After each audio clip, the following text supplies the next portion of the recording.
Okay, so the kit comes with the rods, and the rods have rod holders, which you have to put 2 of them on each one, as I've done here. They're a little tricky.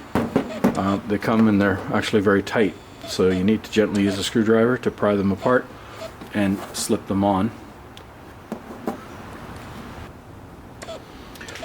You then take the hardware, which is the stainless steel bolt. You put a metal washer and then the plastic washer, and they insert that way through the windshield, and you get those 4 guys in place, and then we're going to actually attach the rods. Okay, so the next step is to actually attach the rods with the rubber hasps, and that's what it looks like when it's actually attached to the windshield. So when you have these guys on the rod, you simply fit that on, and you use the metal washers and the wing nuts to attach it to the windshield like this. It looks like that from both sides.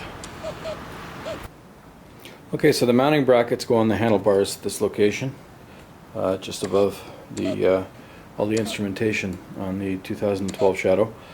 They come in 2 small aluminum blocks that are cored out for screws and for the actual mounting units that the rods go through.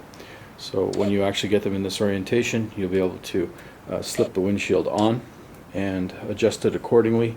I had to actually snip one of my tie wraps for the I'll be okay. Oh, for the instrumentation, sorry. So I had to do that, and you may have to make some small alterations.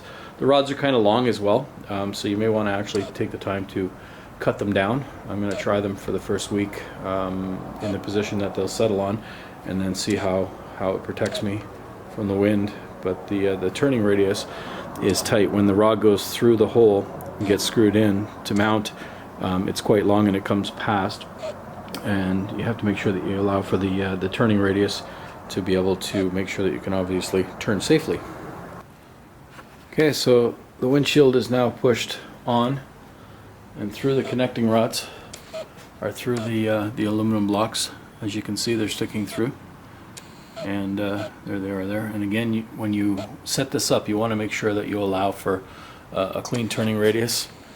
Setting up the angle of the windshield is a preference, I guess, but you want to make sure that you're doing it right, safe, so that you can ride safely.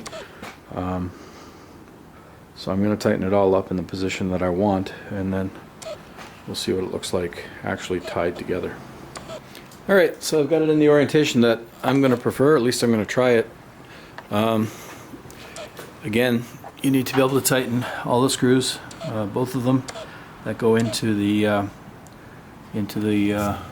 handlebars, as well as the one screw that actually ties the windshield to the rod. And you need to be able to make sure that you don't actually do anything that's going to compromise, obviously, any of the mechanics of the motorcycle. I'm able to turn it from left to right. Looks like it'll be safe that way, so I'm just going to tighten up all the wing nuts on the windshield itself. You need to put a Phillips on the outside so it doesn't spin on you, and then from there, with everything tight, we'll take it for a spin. Cool.